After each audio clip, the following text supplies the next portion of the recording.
You're listening to The Secrets of Sacred Art, where we unearth the hidden treasures, history, and deeper meanings in religious and sacred art. We're your hosts, Alix Murray and Kathryn Laffrey. Welcome to episode 38, Juan de Juánez, Secret Art Displaced. In this episode, we'll answer the question, how to respond to seeing sacred art in a secular museum. We'll also focus on the works of Juan de Juánez, taking a closer look at one of his greatest pieces, The Last Supper. Yes, this is not Da Vinci's Last Supper. Yeah, exactly. Yeah. So, Alix, you're not afraid, and you did frequently when I was visiting you, to point out when there are stolen churches. Yes. No, I don't have a problem pointing out stolen churches, stolen property. Yeah. On several occasions, we have shared finding things going, this should be in a church. Yes. So how do you react? What do you feel when you discover something like that? I think, I guess the most realistic answer I would have is it depends. I think I have been in museums where sacred art has been displayed in a very respectful way, where it is displayed in such a way that you, as a faithful Catholic or Christian or whatever, you actually feel comfortable kneeling down and praying in front of like an altarpiece. So that's something that's very well displayed. And, if you have a piece that is very old, needs to be restored, needs to have, because of its rarity or whatever it is, that it needs security. A small village church is not going to be able to provide all those things. So, there are times when you think, okay, I can understand why this is on display. It's something that's a part of our cultural heritage, and should be shown to a wider public, as long as it's done, as I said, in a respectful way, and in a way that people who are more deeply connected with that art can feel like they can interact with it in a way that's not just looking at it, but perhaps using it in a prayerful setting. Because I've seen it done. It can happen. Yeah. Does it always happen? No. Most of the time it doesn't. And when it's displayed in a disrespectful way, when the definitions are inaccurate, clearly made, clearly, the descriptors are made by someone who clearly has contempt for whatever is being displayed there, then no, of course that's completely inappropriate. Yeah. Yeah, and we've even already talked about a piece of art that was displaced, but still within its original location. Yes. And that was the Ghent altarpiece. Yeah. And this is a bit tricky. Again, I think this one kind of fits all of those categories of where it's okay. You can understand why, because of course it was restored. Because even when it was in its proper place, it had been so altered that that's real displacement to alter the painting itself. Right. So with the restoration that I think was completed in 2020, and it is, this is a true treasure. It has been stolen. I mean, we already have proof that it's been stolen a lot. Yes. So security is a major issue for this image or this painting. And so the fact that it's now beautifully restored, it's behind bulletproof, I think nuclear bomb proof glass, but it's still in the original cathedral where it was intended, although not in the same location. I mean, I think practically speaking, this is probably the best case scenario. And I would imagine you could be very contemplative and prayerful in front of this. There's nothing blocking your view. I think the biggest, and again, in context, it's in a church that has been turned into a museum. But so there are a lot of elements, visual elements there that would kind of get you in the sense of the state of mind in order to pray. I think here you'd probably be contending with all of the people visiting it. I mean, that's the hardest thing. Yeah, yeah. Because the first time I saw this in person, I only saw the Adoration of the Lamb. Only that one section happened to be temporarily on display in the Prado when I was there in 2015. Yeah. And I was so excited to go see it, but then to walk around the corner into the room where it was and find 50, 60 people jammed into a small Everybody space. else was excited to see it as well. Like, oh goodness, I couldn't enjoy it. So to even stand in front of that one small piece and then try to imagine, oh, this is how it really was originally set up. Yes. Yeah. That's what makes it, difficult. It is, but then what do you do? What do you do? It's very we can't, as I said, there are different ways of treating sacred buildings, sacred art that are respectful, and other ways that are just completely uncalled for and shouldn't be allowed. But in this case, it's something that you can understand. You're like, okay, that makes sense. I'll give you another example of, it's not sacred art. Well, yeah, I guess it is kind of sacred art, but it's something part of the liturgy.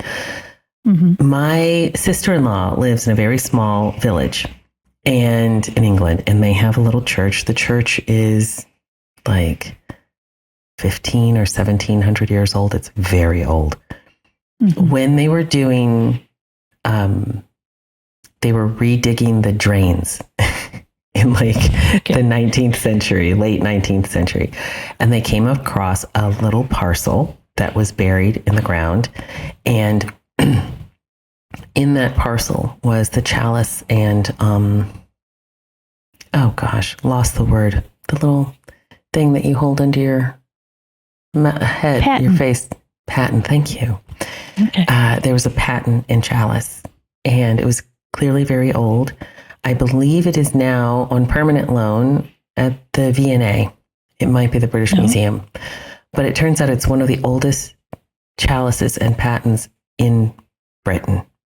It was from that church, and it was buried when either Henry VIII's men or probably, I think it might be Henry VIII since it was gold. When they came through the Midlands, the priest hid this, and it stayed hidden for nearly 500 years. So that small village church did not have the resources to restore or guard or anything for that that chalice and paten. So that's why it's at the V&A. It's under high security. People can go and see it. Every once in a while, this church, although it is the Church of England now, they, on special occasions, will be the chalice and paten comes back to the church. Just for special. Yeah. Yes. So which makes sense. It should stay connected to its original community. Exactly. So that's a way of how do you make peace with the realities of the world today. And I think that's a really good example of working together with a museum to kind of keep that connection. Doesn't happen very often at all. Yeah So I had gone to Spain with my daughter like this past summer, but also earlier in 2015, and she took me to the Museum of Fine Art in Valencia.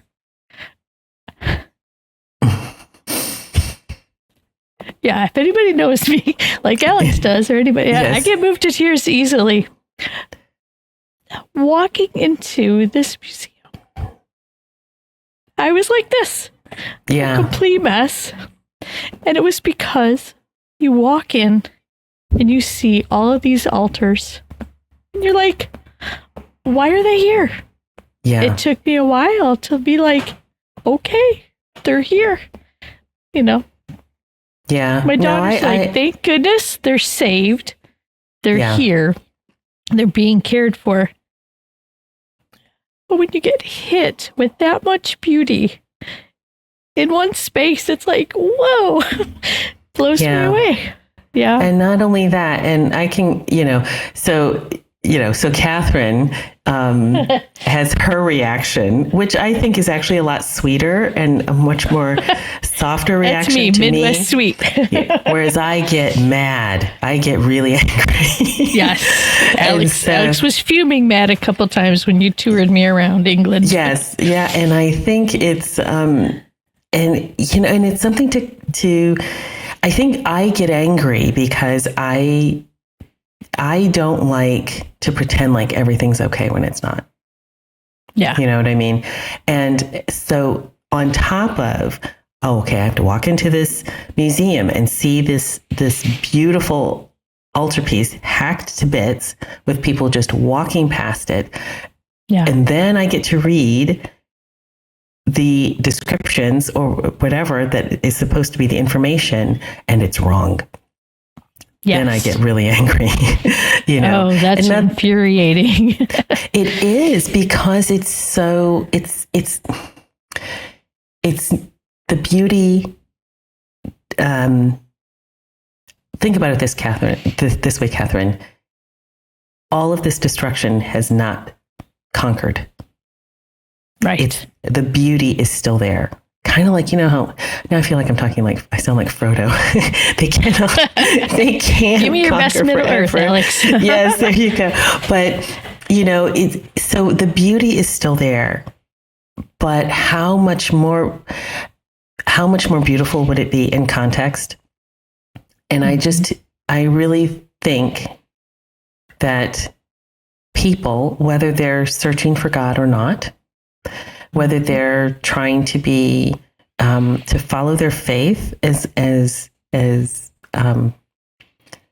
obediently and with as much love as possible, whoever you are, when you take this stuff out of context, out of the buildings, when you repurpose the buildings, don't get me started on that one, you're robbing people of the possibility of having a relationship with God. And that's why I get angry. Thankfully, the images still speak the truth that they were created to speak. But like you said, if they put a plaque next to it that distorts that truth, then that's on them. It's like, it'll still speak its truth. It was made to speak its truth. You just got to hope that whatever misinformation they put with it doesn't, it could take some away from following their path. Just real quick on all these images. Mm-hmm. This is just one small portion of 12 pages of images similar to this, whether they're paintings or actual altar pieces. And that's just the paintings. That's not even counting the statues. Yeah. So it blows my mind. And first of all, good on you, Spain, for the incredible amount of sacred art that was produced. Knowing everything that peninsula had been through over its time, just to see the incredible amount of work and what they're still doing is just amazing. I love the work that comes out of Spain. They really do a good job. But sometimes, beauty comes out of that suffering. Mm-hmm. It really does. And so that's the other thing with sacred art. There is a good amount of suffering, I think, that comes out of the most beautiful works. Yeah. I was glad to see these two pieces in person. Yeah. But then it's really sad to see, its origin was a convent. Each of these was taken from a convent, both created by our feature artist today, Juan de Juánez. And you'll see, especially looking at his face of Christ, he did such a good job with a consistent, compassionate face of Christ. I think it's fabulous. The one in gold was actually the front panel of a tabernacle. Wow. So that panel has like slots on the side of it, so it would slide up and down. And the back side of it is all gilded like the front, because the tabernacles were always gilded on the inside. Yeah. So, yeah. Beautiful. What a way to see a tabernacle. Yes. Oh my gosh. Yeah. I mean, it's beautiful. And of course, if it's in a convent and it's sacred art, well, then that's going to limit the people who can see it. But I mean, I'm going to be honest. I don't think everybody needs to see everything. Okay. Right. Yeah. I mean, you just don't need to see it all. Yeah. That was for the, that was for the spiritual edification of the women in that convent. And we all know that they can be the powerhouse of the church. These cloistered nuns. Yeah, God bless them. Yeah. So you had mentioned to me a little while back, which is also part of the reason why we're doing this show, that your daughter had an experience going into a museum with a college classmate recently, and they were talking about sacred art. Yes. So it's interesting. So my youngest daughter is going to university down in London, and she's been well rooted in art her entire life. And so the fact that she could just go to the V&A or the British Museum every day if she wanted to, she loves that. And she used to go, and still does quite a bit, but her first year at university, she and a friend would go almost every day just because that's where their classes were. And between classes or something, they'd go to the different museums. I'm not going to say which one it was. And so looking at a lot of the Christian and particularly Catholic sacred art, my daughter would say, oh, actually, I know this is what this is saying here, but this is what you need to look at. So she was explaining this to her friend, and her friend was Hindu.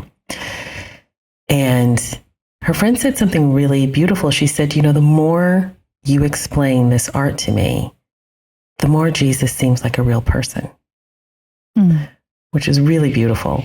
And then they went to the Hindu art section of this museum.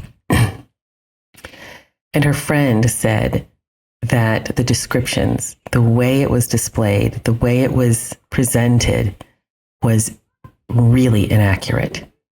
And she was actually quite offended by some of the pieces, just the way they had been displayed and the way people could kind of go past them without acknowledging them or something, so I thought, wow, that's really interesting. So it's not just Christian or sacred art, but it's sacred art from other religions that seem to not be given the proper descriptions and respect. And that kind of bothers me as someone who just wants to get accurate information.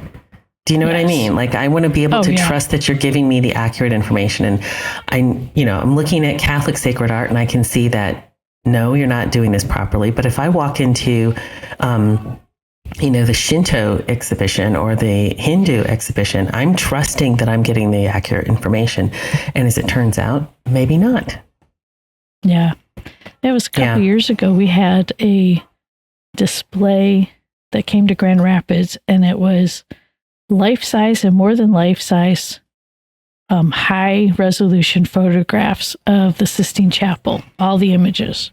It was beautiful. They had it on display, including the Last Judgment, as large as life, hanging as a banner in a room. And same thing, we're walking around with a friend of mine, and she's like, oh, I brought you along because you could maybe help me out understand some of this. And she would read some of the plaques and be like, this doesn't sound right. And I wish I would have taken pictures of some of the information, because it was just slightly off or watered down or neutralized. I mean, these are all images from a church. It's going to talk about Jesus. It's going to talk about the Bible.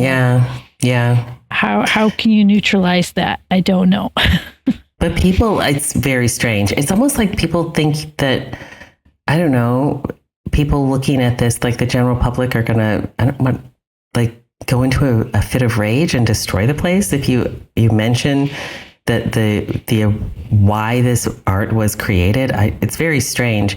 And I went, again, I will not mention the museum, but years ago we went, a friend of mine and I flew from Norway to London to this exhibition, and it was the theme was pilgrimages.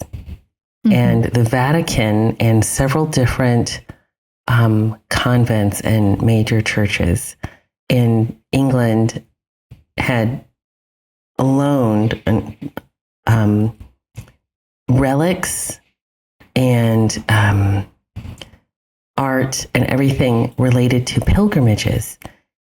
And we went around looking at this. You said relics, like not just reliquaries, but actual relics. Yeah. Oh. Yeah. So that's why we went, and we prayed in front of stuff. We didn't care. Good. But, yeah, like they had a couple of the thorns from the crown of thorns. Like, I'm not just walking past that.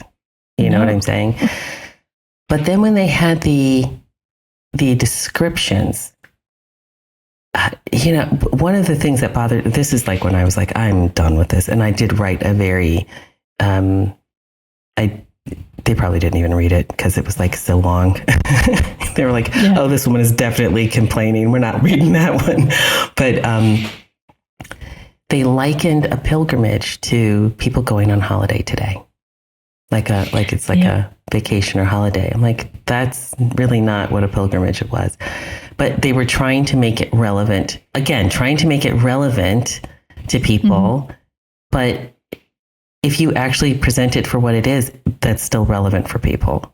It might be something because they might not understand what motivated people, and it might be a new concept to them. So it is relevant. Mm-hmm. Yeah. So what can I say? Well, in the States, I did discover a place that is doing something about what to do with these used church items. This is actually the name of their company, Used Church Items. Yeah. And I stumbled across them when our previous parish that we were at was doing some renovations. And they wanted a crucifix that matched two existing statues that they had that they were paying to have restored to get ready for all this new work that was being done. And I recommend for anyone who has work that's going to be done in their church, if you need statues restored, first of all, check to see where the statue originally came from, because some of those places are still in existence and they have the original books with all the information as to how those statues were actually colored. It makes a difference. And so we actually found the place in Chicago where the statues came from, took them back there, and they pulled out a 200-year-old book and said, this is your statue. Okay, it's going to look just like new again. Beautiful work. Yeah. But then there's this place, and I believe there's somewhere Pennsylvania area. I'll have to double check. I put a link in our show notes. This company started because they realized that there was all this change happening in church design in the 70s and 60s. And they thought all this beauty is being just put aside. So the original owner of this company, went out and didn't think it was right that these things should just be sold off. And so he was gathering these things, restoring things, and then making sure that they were made available at a decent price to go back into the original use that they were made for. They have everything: lights, Stations of the Cross, statues, altars, even. Wow. All kinds of piece. I mean, you could literally take an empty church and fill it with the information, with what they have here. Chairs, vestments, you name it, they have it. And it was such a good discovery for us, especially for our parish. A lot of people were so happy to have this new old crucifix that went with the other statues. And a lot of people were, wow, what a difference it makes. So that was really a neat experience for me to order from them and get that crucifix brought in. Yeah. And then this is just a sample of, like, you know, a picture from their statuary. You have Christ here with a bunch of statues behind him. And then even they have complete sets of candles and matching altar crosses, crucifixes. Beautiful. Wow. But it inspired me later on. I was commissioned to do a painting for an architectural firm. And they had done some church design. And I was like, you know what? I have seen pages and pages of used pews that are just out there for sale. I actually found this on Facebook Marketplace. Oh, wow. And I was like, okay, I'm going to use this to create an edicule. It's like the frame for the painting. And it was fascinating to know that this pew originally came from the same area where this architecture firm was working. And so the owner of the architecture firm wanted this to kind of be in tribute to his grandfather who inspired him, and, you know, all the work that they had done over the years. So it's neat to think that there are ways to make sure this stuff just isn't getting thrown out.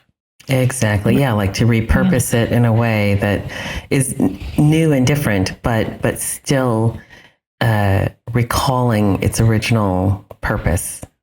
Yeah, exactly.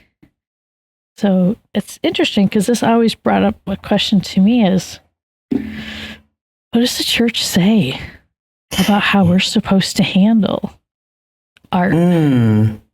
Yeah. Because I look at that warehouse and think there's got to be some instruction. Love the internet right now. I actually came across a study done through the Vatican. It was on the decommissioning and ecclesial reuse of churches. And it was a guideline that was done in 2018. So back in December, this commission came up with it. And it says, this is just one of the paragraphs. The question of decommissioning places of worship is not new in history. We know that.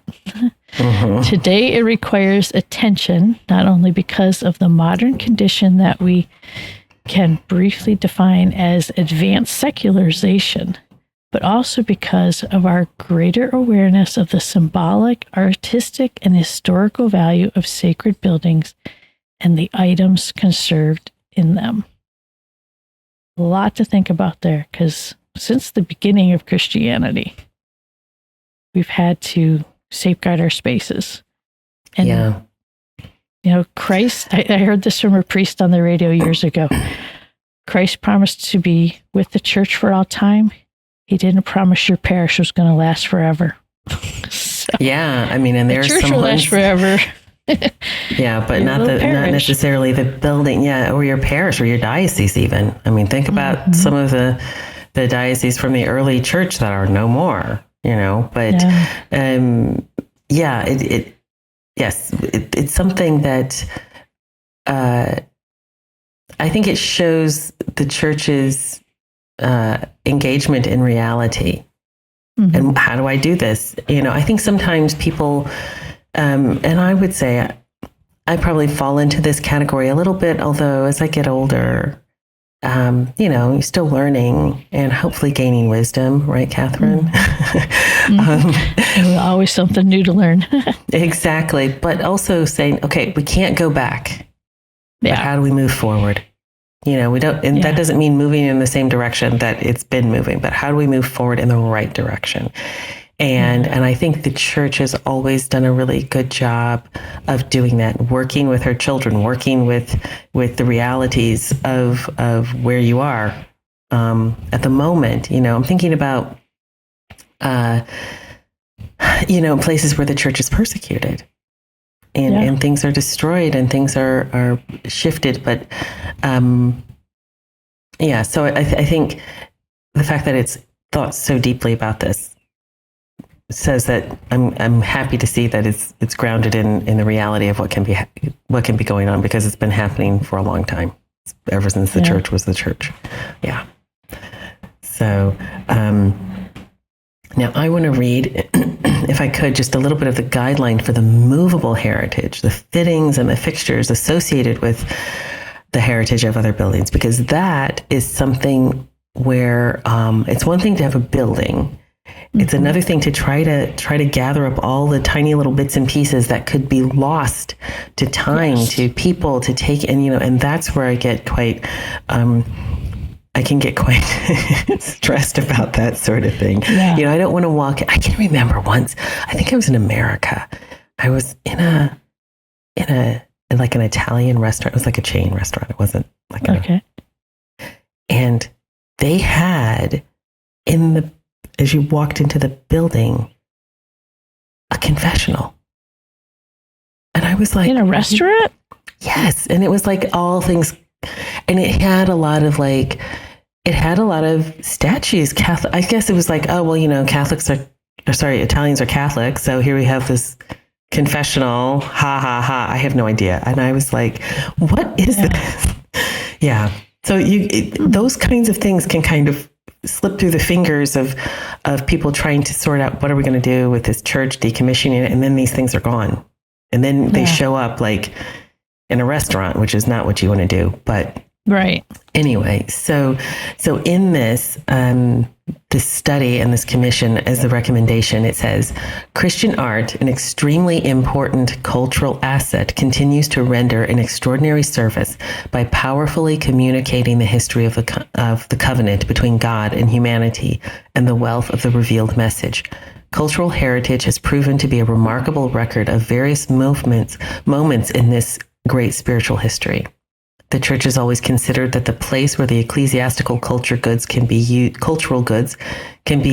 best serve their main service, worship, catechesis, charity, and culture, can best be kept from danger at risk, is the original place for which they've been created, the church. Yes. So if a church is decommissioned or closes for whatever reason, the stuff that's in there needs to go to another church. Or maybe a warehouse like the one that you're talking about, until it can go to another church. So that's what's so amazing about that place. Yeah. Yeah. I mean, I've heard in extreme cases of people knowing destruction was coming. For example, I heard someone talking about Cuba. They had family there. And they said that knowing destruction was coming, they ran to the church, grabbed what they could, and very reverently and securely buried it in their yards to save it, because their goal was to bring it back into the church later. Yeah, and even, that happened even here. The stained glass, and even the stained glass windows in Holy Rosary up north here in Michigan, they actually were discovered because they had been buried to hide them. I think during World War I or World. Oh, really? Yeah. And then they were like, hey, these were originally intended for a different church. We have them.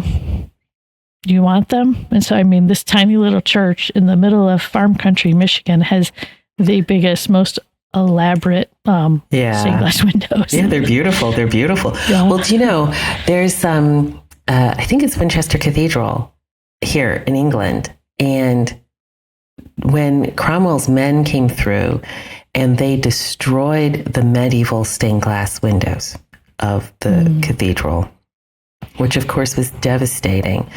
But what happened was, when the soldiers were gone, the people went at risk of bodily harm, possibly imprisonment, torture, death. They went and they gathered all of these thousands of pieces of broken stained glass sacred art, and people hid them, buried them in their homes, and they passed them on from generation to generation for hundreds of years to keep it. And because that's how much they valued this sacred art. When, with the restoration of the hierarchy in like the mid 19th century here, it was kind of safe to bring these things out again. Mm-hmm. And so it went at Winchester Cathedral, if you look at the stained glass, initially you think, oh, what is this wacky abstract stuff they've done in this church? But it's not. They couldn't put it back exactly the way it had been because that's impossible. But they've restored as best they could this sacred art.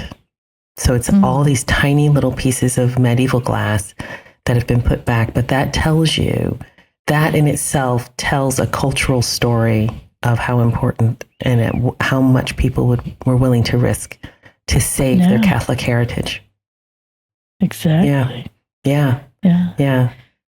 So I did put a link to the full guideline because I highly recommend it for people, especially if you're in a situation where, unfortunately, there are a lot of parishes that are closing because of priest shortages, or numbers have dropped, or people have just moved out of an area. So what are we going to do with these places? How are we going to take care of them? I highly recommend people reading it. Actually, I was surprised and saddened to see that the church where our now Pope, Leo the 14th, grew up going to church is no longer in use as a church. The building's still there. It's in ruins. And, there's a person who owns it now, and but it's not being used for anything. It's kind of sad. The one stained glass window they show, the part that was broken out of it was a rondelle, a central piece of this window that was of St. Peter's. So of all things, the Pope's once church is now missing. It's St. Peter. Well, that's because he's in Rome now. Yeah, he's in Rome now. Wow. Interesting. Yeah. Interesting. Well, yes. I actually, as we're talking, my statue of Our Lady of Walsingham, that was saved from a closing convent. Our beloved priest, Father Santos, may he rest in peace, he was quite bold about these things. And if a church was closing, or if a convent was closing or something, he was there and he would say, I am here to get all of the sacred art and the altar and the chalice and the tabernacle, because he was determined that it wouldn't fall into the wrong hands. And he got that beautiful hand-carved statue of Our Lady of Walsingham. Nice. And he had it for a long time. And then he gave it to us, which is so wonderful. So she's not in a church, but she is in a pride of place. Trust me. She's just fine where she is. And there was one thing that brought up in the guidelines, that all sacred objects, relics, sacred furnishings, stained glass windows, bells, confessionals, altars are to be removed for use in other sacred edifices, or to be stored in ecclesiastical custody, just like the used church goods. And then it said to remember that altars can never be turned over for profane use. AKA, you're not going to take an altar and turn it into a bar at the pub. Don't do it, folks. No, not if you don't want to see me coming in. No, I'm joking. Yeah.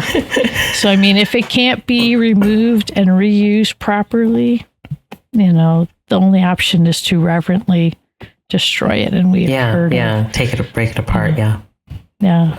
So it's like, that's how it's got to go. And Alix, you said you had actually found this beauty. Yes. So I found this. I had converted. I found this after I had converted. So I don't even think I had been Catholic for a year. And I was in an antique shop somewhere in New England, and I saw this literally leaning on the floor. And I thought, I can't leave this here. But And so I bought it, and it's in desperate need of restoration. It's not signed. It needs to be restretched. You can see where it's been heavily, if you look at it close up, you can see that there's a lot of overpainting in this. So it really would be quite interesting to see it restored to its former glory.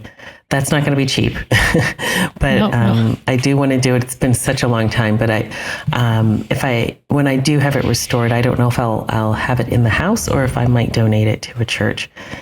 I don't know when do you think this was painted? What do you think about this style? So you said you found it in New England? I did, yeah.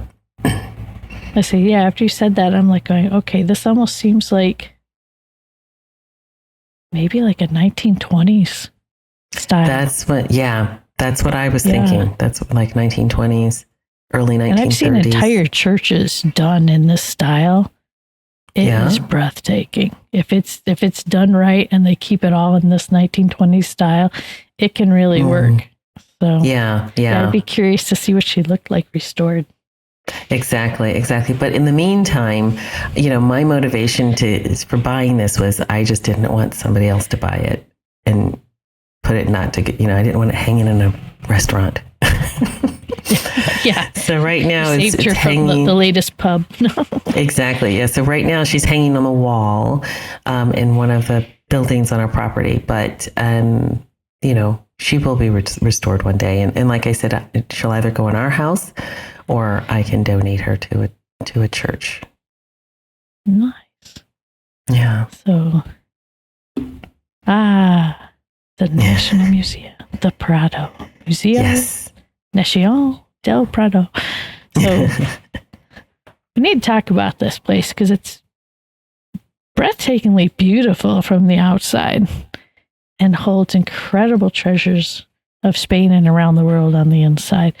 I put a little picture there of my many. Oh, it's so hard to get through their gift shop without buying a postcard of everything. A little picture in green. There's my pile from my visit, and I just was that's fun though. Yeah, it is. It's a neat thing. But this museum was set up by on order of Charles III of Spain. And it was to house the Natural History Cabinet. The building's final function was not decided until the monarchy's grandson, Ferdinand VII, encouraged by his wife, was to use it as a royal museum of paintings and sculptures. And it was to be used to show off the works of Spain and to say, hey, we're on par with all the other schools out there. So So it was an ego trip. A little bit, but it's okay. It's ego trip.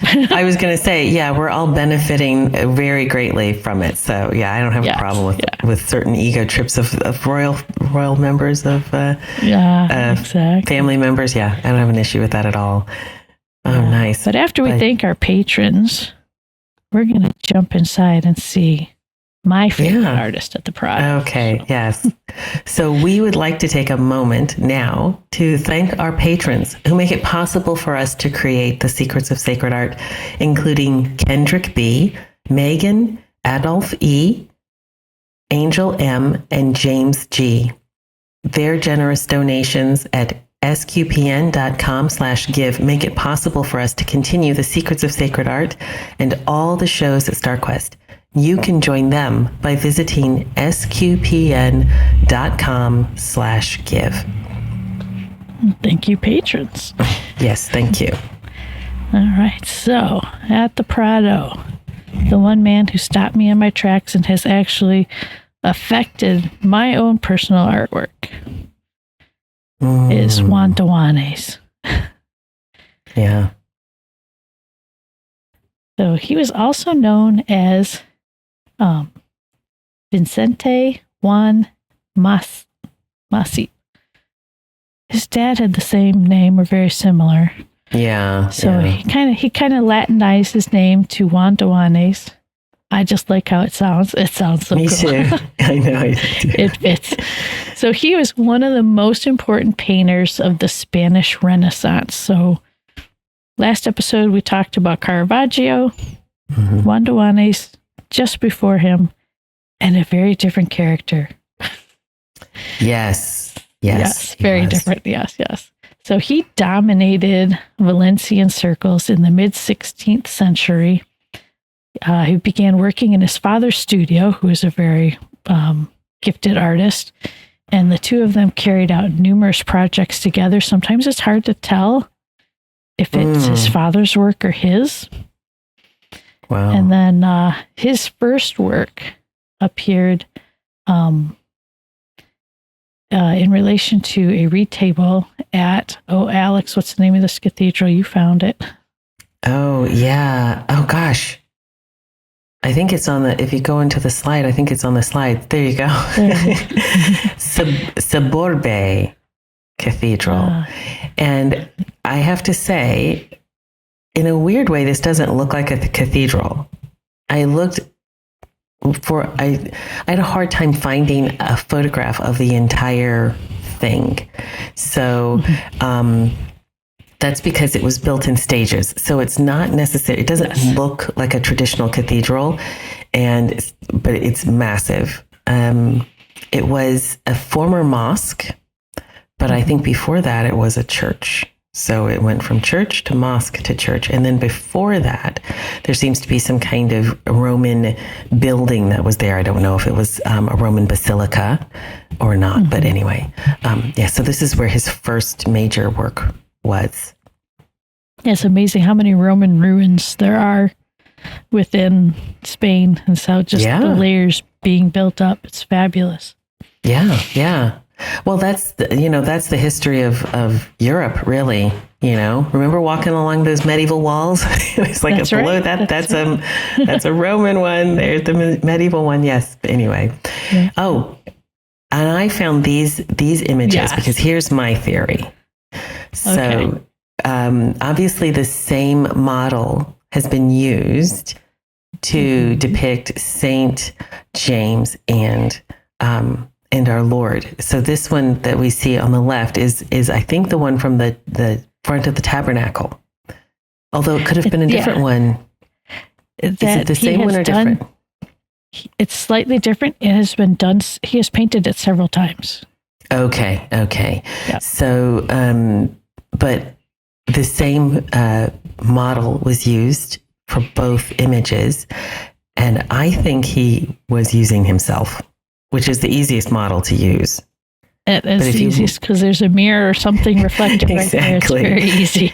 Yeah, and the way that 3/4 angle is also like you can see somebody kind of looking in the mirror and so, but it's also if you look at the original image we have of him, that portrait. I don't know who painted that. He didn't paint that, but it looks a lot like him. So it does. Maybe and Alix, how did you know that was St. James? Oh, yes. Well, because of the little shell on his hat. So one of these days we are going to do an episode on how to identify saints by their symbols. And that's especially helpful if you're looking at statues or paintings or stained glass windows that have been partially destroyed. So you can still figure out who the saint is by putting together the little bits of the puzzle that are still there. So it's kind of like a little bit of a mystery hunt. But yes, so that's St. James with the shell. Yeah. Alex, you want to tell us a little bit more about him? So according to historians, let's see. No, I'm sorry. Go back one, actually. Sorry, folks. So,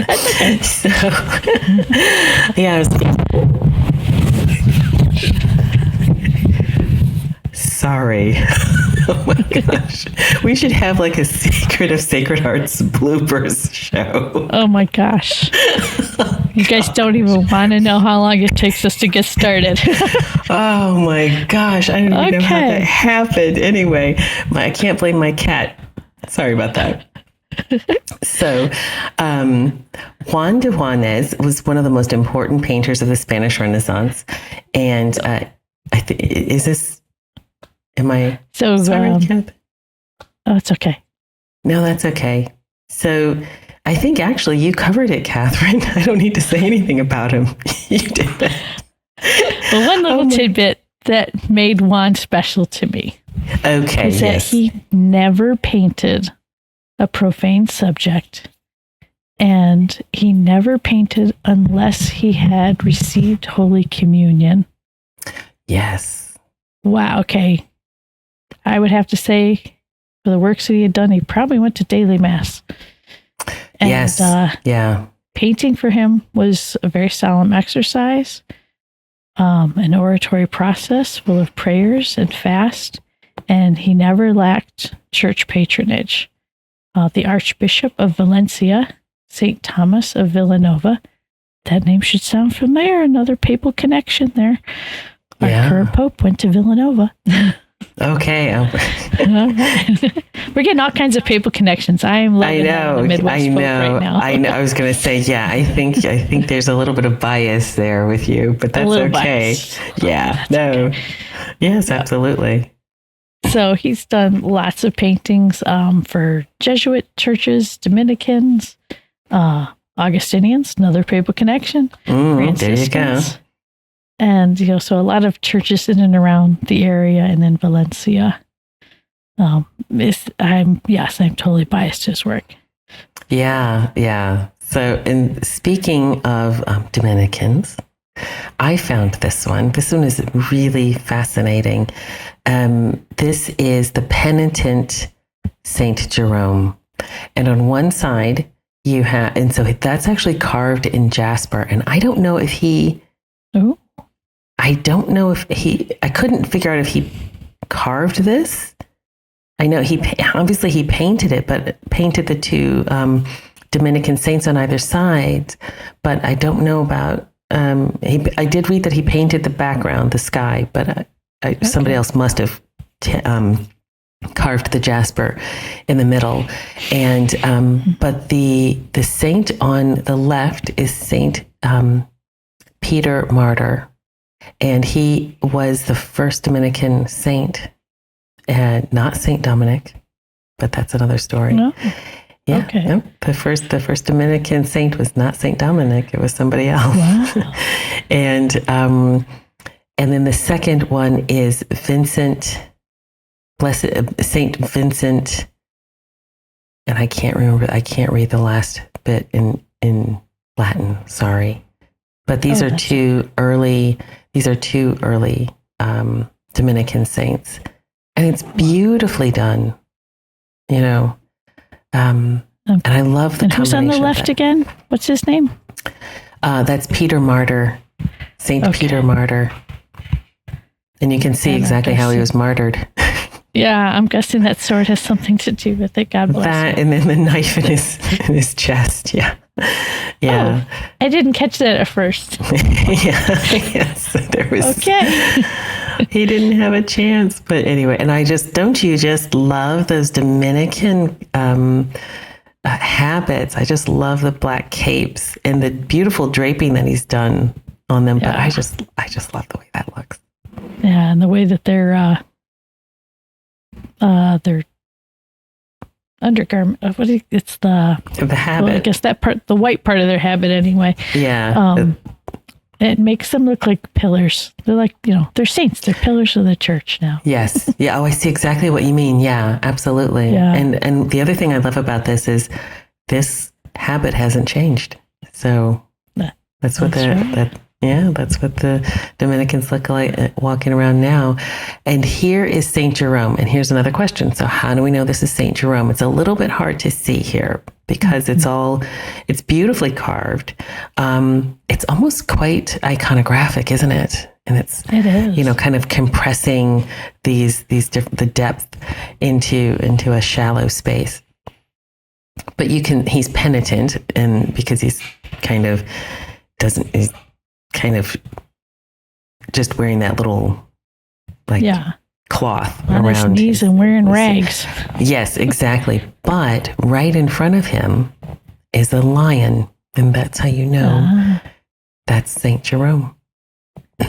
And in his hand, he's got his rock in his hand. Do you know the story? No. So St. Jerome, because he was given the incredible task of translating the Bible from its languages into Latin, didn't want to mess it up. And it's a lot of mea culpa. Okay, with a rock. So, oh, wow. Yeah, with a rock. Okay, so that's the penitence. So that's part of his penitence. Interesting. Yeah. Quite fascinating work, actually. Yeah. I love the combination of the painting and the carving. It's really beautiful. And I had not seen that with stone like that before.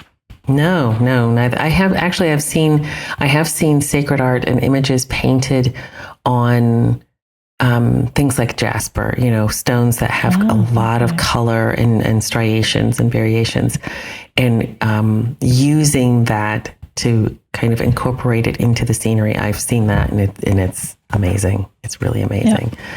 Yeah. This is. We went through this when we were discussing Juan de Juánez. This is part of one of his greatest pieces, or series of pieces, isn't it? Of St. Stephen as it relates to the Last Supper. Okay, so now let's take a look at kind of the origin stories of some of Juan de Juánez's greatest works of art. And the one thing that we want to really focus on when we're focusing on Juan de Juánez is the Last Supper. And this was a piece commissioned for the oldest parish in Valencia. And in 1084, when the city of Valencia was reconquered, the mosque that was on this site was converted into a church with the invocation of the Virgin of Virtues. It was later converted back into a mosque until King James I, reconquering Valencia, ordered that it be consecrated again, dedicating it to St. Stephen, the proto-martyr, on the 12th of October, 1238. And so this is an image of this church. And again, the history of this country is fascinating. Right. It makes me want to,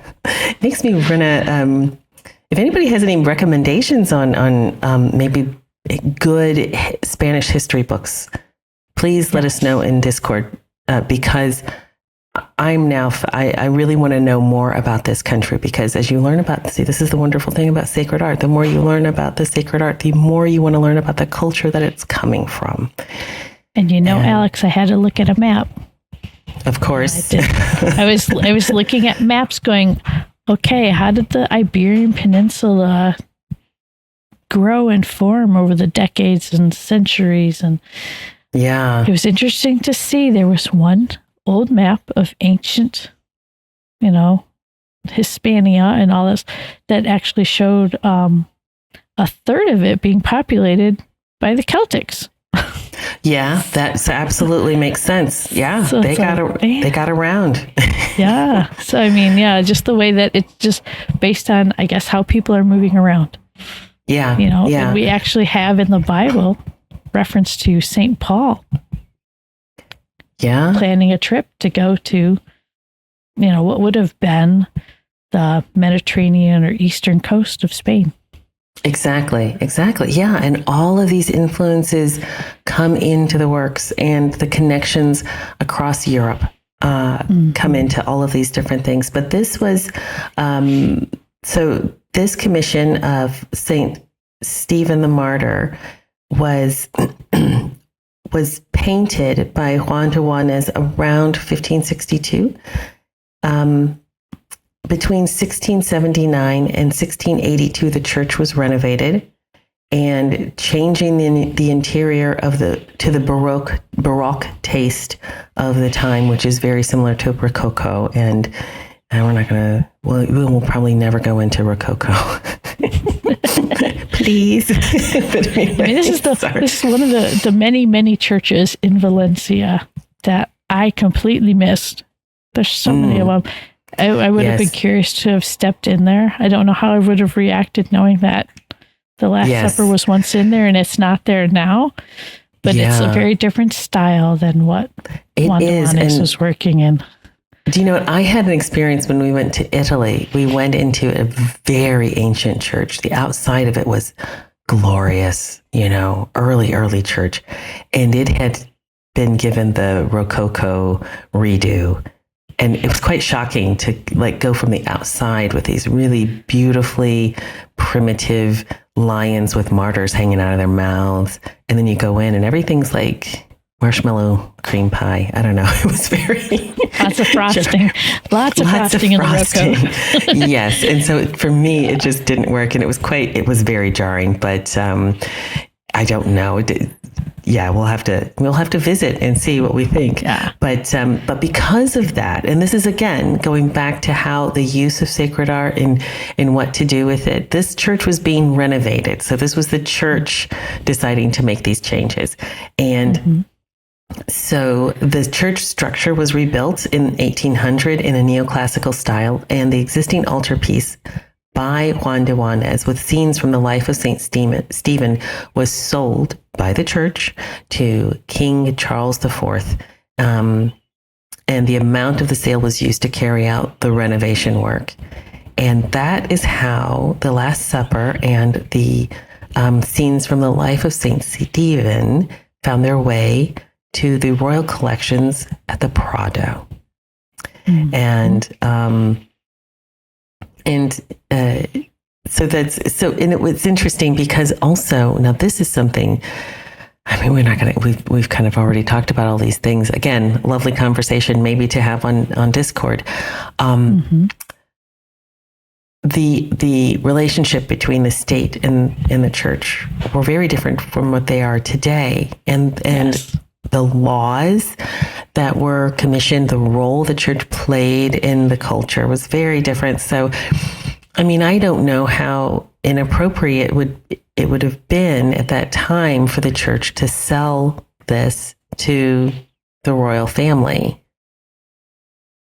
You know what I mean? It's a different situation. It's not like they were auctioning off and some private buyer bought something for, 10 million pounds or probably more. You know what I mean? It's a little bit of a different situation there. Yeah. So it's interesting because I think about it now, and if it was still in St. Esteban or St. Stephen's Church here in Valencia, I might have missed it altogether. Yes, this is the thing. This is it. Yeah. Because there's so many churches. You can't get to all of them, without being there for a month. So, but it was interesting because I know it'd be nice. But the other image that's up here, this etching, was done in the 1800s after the royal family had acquired this piece because they wanted to make a way for them to make some money off the royal collection. And they hired in French and Italian etching artists to make etchings of every single piece in the royal collection to then sell these etchings in subscription models. Wow. Yes. So, kind of like today, you can, get a subscription and get a bunch of little extras in your magazine subscription. You could be a patron. Well, you could be a patron on Patreon. Be a patron, and get little prints. And so, yes, if you were, a subscriber, you could actually pick up these prints. I think it said for 288 reals. And okay, yeah. Yeah. So which is basically equivalent to the 1/20th of what a Spanish dollar would have been. So you're looking at about, $12.75 to have this, subscription, and then you'll get these lovely little etchings. So. No, that's really fascinating. Yeah. And again, a way of kind of a secondary version of, because this isn't sacred art. This is an etching of something, but, kind of to bring this sort of thing into the home. Yeah. Yeah, that's okay. And we might have to do another podcast on etchings alone. I do have a lovely old, like 1870s, 1860s Bible full of etchings. And I did go to an exhibit here locally, and they had all these etchings put up, and I wonder how many of them were actually pages removed from Bibles. Oh, probably a lot. Probably. Well, and in the Bible, if the Bible fell apart and, lost to time. Yeah. But thanks to the king taking ownership of this, and then the Prado Museum being as popular as it is, we do have the opportunity to see these images close up and enjoy them laid out probably somewhat similarly to the way they might have been displayed within the nave of St. Stephen's. Kind of strange, though, because it's on the bottom floor, which is nice in a way. It's a little quieter down there. Yeah, yeah. I remember coming around the corner from some of the other exhibit halls, and this was close to stairs to transition from one floor to the next, and to come around the corner and look through these pillars and see this, and I was like, no way. Okay, waterworks again. Yes, people, I do cry every time I see it. It's just that beautiful. I'm sorry. And it looks like, give us an idea of the size. This looks like the images are almost to scale, like life size. Slightly smaller than life size. I'd say the panels are probably 5 to 6 feet tall, but the figures within them don't fill the panel. So just to give an idea. Yeah, but extraordinary work, though. Yeah. Oh, incredible work, and it is beautifully displayed. And like I said, I like the fact that it's in a quieter space. You don't have to worry about. If you look at the little map of the Prado up there, you'll see the squared, gridded sections more central in the building. And a lot of times you're working your way in and out little rooms trying to get from one to another. So you're sometimes walking in front of people trying to look at something. That's what makes this location really nice, because there's not too much else going on. You get to really just enjoy this piece. Yeah. Do you know, that's a really good point you make, Kathryn, because the museums, so when I went to the museum in London with my friend, and we prayed in front of the thorns from the crown of thorns. We were on our knees, and I was like, whatever, you can walk over me. But it was harder. It was more distracting. But this was something that we wanted to do, not to be to become a display ourselves, but to really give reverence in this moment. And it was a little more difficult versus the museum in Bergen, smaller population, less people going in, especially during the week or whatever. And it was quiet. So often, but also, I don't know if it was a cultural thing, but often, because you would go in there and it wasn't unusual to see someone kneeling before an altar, you automatically get quiet and go, oh, something's going on here. Whereas when we were in London, I mean, that was an unusual thing. Yeah. People were just walking past. So again, it's like a cultural thing, but with this being in a quieter place, it really does give the person viewing it an opportunity to be more contemplative or tearful. And I have to however, the one thing the Prado does really, really well is they tell you no pictures. Put your phone away. Don't bring a camera out. And they'll tell you, they'll tap on your shoulder if they see that you're taking pictures. But what's really nice is, I think, the majority of their collection that's displayed, and items that are not even on display, are accessible through their website in super high resolution. Yes. So you don't have to take a picture if you want to see it again later.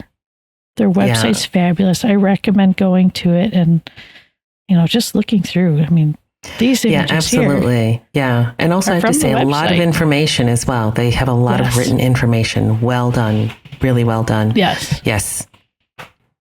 So Alix, you were really taken by these images of St. Stephen's martyrdom. I was, because I love how it just tells this story, and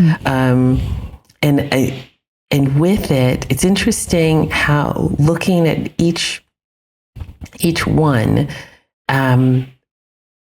it's, you can see he's preaching to the leaders in the temple, and you can see them discussing it.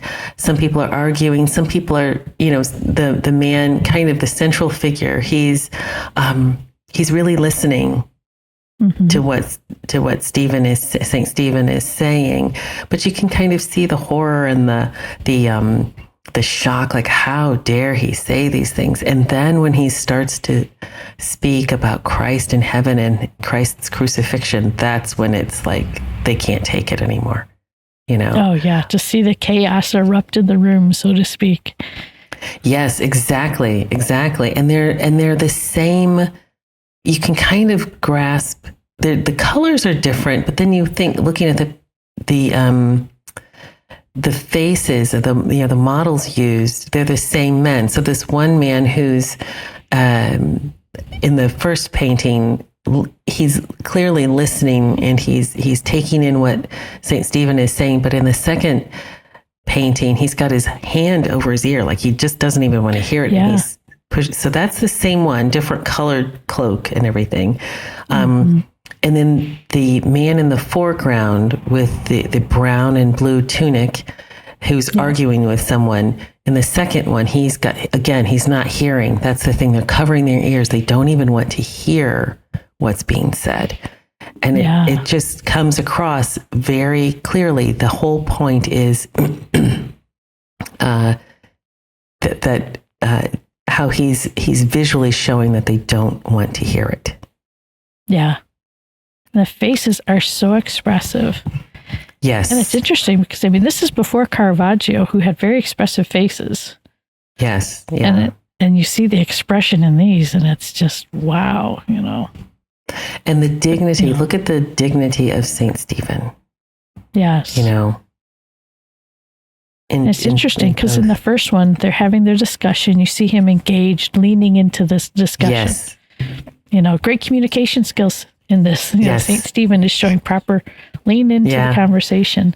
Exactly. And then he looks like the Dominicans. He's like a pillar of truth. Yeah. Yes. Yeah, exactly. Yeah. And we could probably go into all the details about the little carved reliefs in the background, but we don't have any. Pulled a few close-ups for later. Oh, have you? Okay. Good. And so here we have Saint Stephen being the first image on the left is Saint Stephen being led to his martyrdom, and so he's going willingly, and of course he's looking at Christ. He sees heaven in all of this, and you can see the anger and the jeering. It's almost like the Stations of the Cross, some of the faces that you see when Christ is carrying his cross. But if you look in the background, it's on the left, in the image on the left, right. He's again a middle central figure. This man is not engaging in any of this. He's looking, and you can see that perhaps he's been moved by what St. Stephen has said, but he's been moved in the right direction. And in the second, the image on the right, they're stoning him. And look at all of these stones, that he's, all of these stones that he was stoned with. But in the background, again, you can see this man, central figure. He's further away and he's watching. Do you know who I think that is? That just occurred to me. Saul of Tarsus. That's who that is. Yep. And don't you love that? I love it when I figure stuff out. Yes. So now we figured out who that was. What stood out to me, Alix, when I looked at this, and I was like, I really wanted to zoom in on the stones. They're so beautifully rendered. You almost feel like you can pick one up. Yes. But yeah. the grass around St. Stephen's feet, it's hard to see it in this image, is so green and so lush. And here you're seeing the seeds of the martyr and the growth of the church. Yes, that's perfect. Yeah. Yeah. I love the way Juan depicted the men that are just bent on destruction. All of them have like very pointed faces. Their noses seem like stretched arrow points. Their ears are even like pricked. You know, they almost seem as if they've been, you know, taken over and given. Yeah. Then this image. So this one, I will say this. Wow. What I love, so this is him, and we'll have to show the altar piece. This is his burial. And when you look at the coffin that he's being buried in, this reminds me of the table or the altar of the Last Supper. So it's an altar of sacrifice. So here we have the sacrifice. And again, look at this young man's face or this gentleman's face in the background. And how he is, he's thinking, he's looking, he's been moved by what's happened. Yeah. Yeah. There's even some speculation that one person that's, you know, engaging this whole scene differently, that they might be actually portraits of some of the patrons. Just like we saw in the Van Eyck, having the patrons in there. Exactly. All right, so let's take a moment here and look at some little details that I thought were fascinating from all these pictures. And what stood out to me first off is, and I tried to like paste them together a little bit, was the background scenery. Yeah. It's just beautiful. I mean, a little bit, you know, Da Vinci-like maybe? Yes. Yeah. Especially the background. Look at that pyramid in the background. Yeah, I found that interesting. Yeah, because it really stands out. Yeah.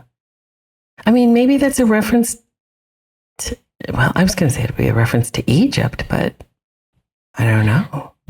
I mean, it could be, and it does show up in more than one place. Yeah. So it's, you know, fascinating how they're referencing, you know, he's putting that reference in there. It also reminds me of some of the Van Eyck landscapes that we saw in that episode. He's obviously, he's obviously influenced by the Flemish masters, obviously. Yeah. Yeah. And there's that man's face in the upper left and the center upper piece. You can, you know, see how he's just kind of like taking things in, pondering it. That's St. Paul. Saul of Tarsus. This person. Yeah. I also found that in the seat of the synagogue official who was just reeling back and covering his ear like, no, I'm not listening to you, was seeing the figure carved in his chair as if she's almost like holding him back from being crushed herself, just the way he's reeling back against what St. Stephen's saying. Yeah, well, you know who that figurine is? That's Eve. Eve. Do you see the serpent behind her? I see the serpent. Okay. Yeah, and I bet if we looked a little closer to some of these, we probably would find Adam in there somewhere as well. Okay. Yeah. So, another reason to go to the Prado website and zoom in on all these details. And then St. Stephen's vision of Christ. At first I laughed because I felt like, oh, it's the first worship screen. It did look a little bit like that. Yeah. Yeah. But then it's a lovely painting within a painting. It is. But then how do you like depict that? I think it's really fascinating. Like, how did he you know, how do you depict this concept of him speaking about Christ without using words. All of this is visual. And this is something, could you imagine what's so beautiful about this is how this would have looked as it's being depicted, how people are experiencing this sacred art during the Mass. That would have been really... Yeah, during the Mass in St. Stephen's. Yes. Wow. Yeah. We have a St. Stephen's here in Grand Rapids, and they had recently done renovations and did a beautiful depiction of... in a mural form of different events in St. Stephen's, and it just flows from one event to the other. Yeah, the way you can, like our Joseph of coat of many colors that we did. Yeah, yes, exactly. Where you can just have a scene, have multiple events in time happening all together. Yeah, but this seems to have one event happening all at once.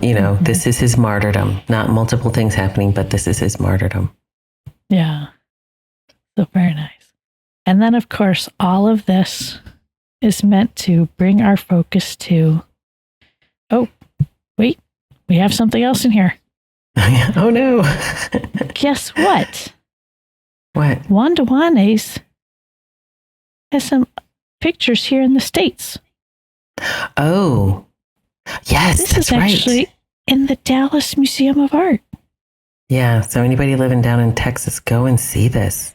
If you want to see close up firsthand what Juan de Juánez is capable of doing, go see this. Yeah. I found, and we kind of put this in here. Look at the face of Christ. Again, he's so consistent with his face of Christ. He is. Beautiful. Yeah. And then the emotion he puts on Our Lady's face. Beautiful. Even to a delicate little tear that's just been trickling down her cheek. Yeah, you can see that. It is beautiful. And do you want to know when I look at Juan de Juánez's art, I kind of naturally started thinking of Caravaggio because he was in my head a lot because of our last podcast. Caravaggio was all passion, but yes. Juan de Juánez, what's beautiful about his artwork is the passion is there, but it's restrained and it's put in its proper place. And reading about him, he was very well read in philosophy. He understood, he was clearly well catechized.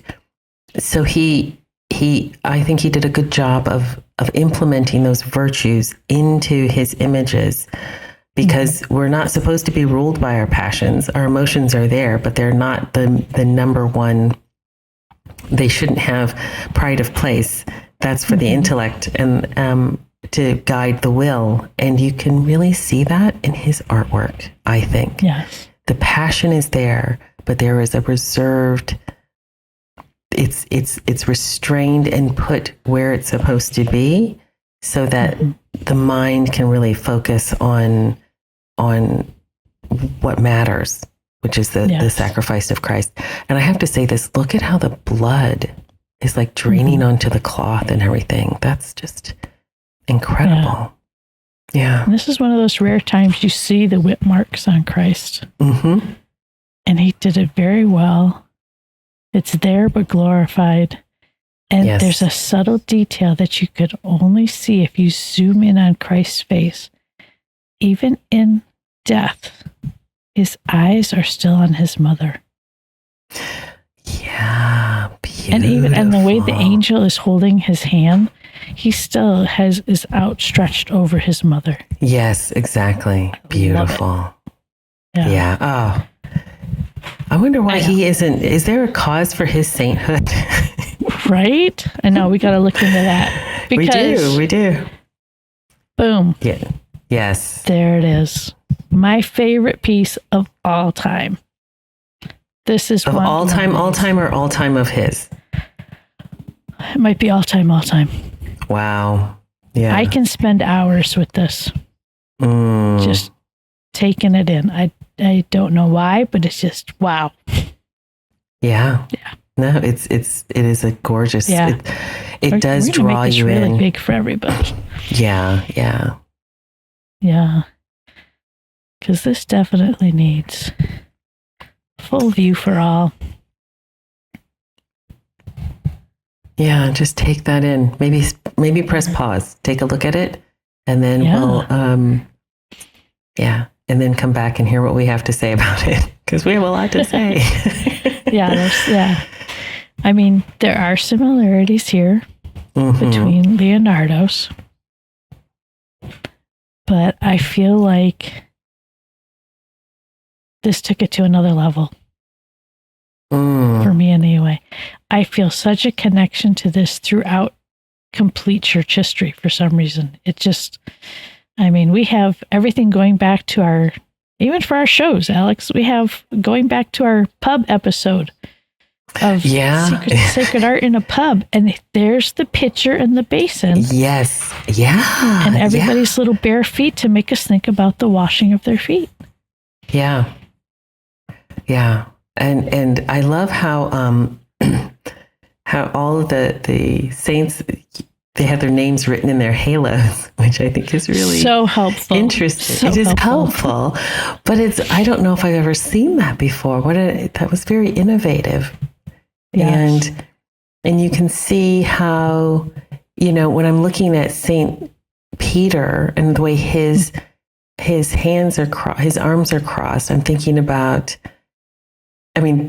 St. John's arms are crossed as well, but the way St. Peter's arms are crossed over his chest, for me, it recalls how he's crucified.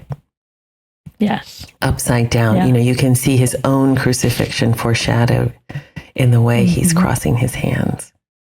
Yeah. But I do have a little sections that I really kind of wanted to point to. First of all, starting with Peter and Andrew. I love that I can recognize these as brothers. And Andrew is being older. I don't know why that's so important to me, but it just works. Well, it makes them real, doesn't it? It does. Yeah, it really does. And their expressions of just complete resolve of, yes, Lord, we believe. This is you're giving us. And like you said, Alex, that the table and the tomb, you're getting that, that combination. And, there's legend of the cloth at the Last Supper was what was used to wrap Christ for his burial. Oh, I didn't know that. That's very fitting. No. Yeah. That's very fitting. Yeah. So, and then focusing in on the saints above and around Judas, their expressions. We have right above Judas is Philip. And the way his hand is up, like, is he answering the question or asking the question? Is it I, Lord? Yeah. Am I going to betray you? Yeah. And do you know what? I'm just looking. So this has got to be, I think this has got to be connected.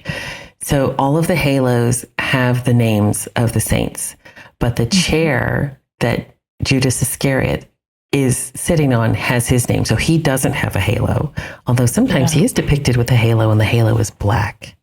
But here he doesn't have a halo, but he's still named, but he's named on kind of in a certainly a less dignified way. And this bag of money is right next to his name. So it's kind of declaring his guilt and his betrayal. And look at how his body is distorted. Yeah, that like turn. He's mid-turn to leave. This is him saying, I'm out. Yeah. What I found chilling, though, was the knives on the table point to him. Yeah. And there's an orange slice. And it makes me think of The Godfather. Whenever there's an orange, someone's gonna die. There you go. Wow. Maybe I wonder if this was like a little bit of influence on Scorsese. Yeah, I can't remember his name now. Scorsese. Yeah. Maybe this was a little bit of influence. Yeah. Yeah. All right, I got to go back one more time to the full image here. Yeah. So and Juan de Juánez's use of color is so vibrant. It is, and it's lasted. It's lasted. But you know what? It's probably lasted because it was purchased by the king.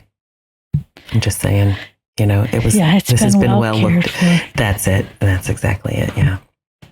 And I'm glad that it's been preserved. There's also something very significant about this image, and it's going to tie into our next episode. Because, and if you had looked carefully throughout this episode, little Easter egg hunt here, the chalice of Christ is the same in all of Juan de Juánez's portrayals of Christ with the Eucharist. And that's because that cup is very special. And it's kept in the cathedral in Valencia behind this beautiful entry door.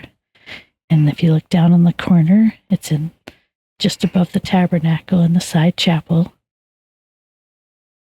And there's a very real possibility that Indiana Jones got it wrong. There you go. Cup of Christ is in Valencia and has been there for quite some time. I cannot wait to hear about this one. I really can't. And that's really interesting. And we'll have to, I'm looking forward to hearing about that one. And, So I'm intrigued, Kathryn. Okay. So thank you for listening to The Secrets of Sacred Art and watching it as well. And thank you for your patience. Sometimes I feel like we get a little bit silly and punch drunk, but we have a good time. And if you want to find previous episodes of The Secrets of Sacred Art and to send feedback or information, like I said, if you have any recommendations, any insight into what you've seen today, please visit sqpn.com/sacredart.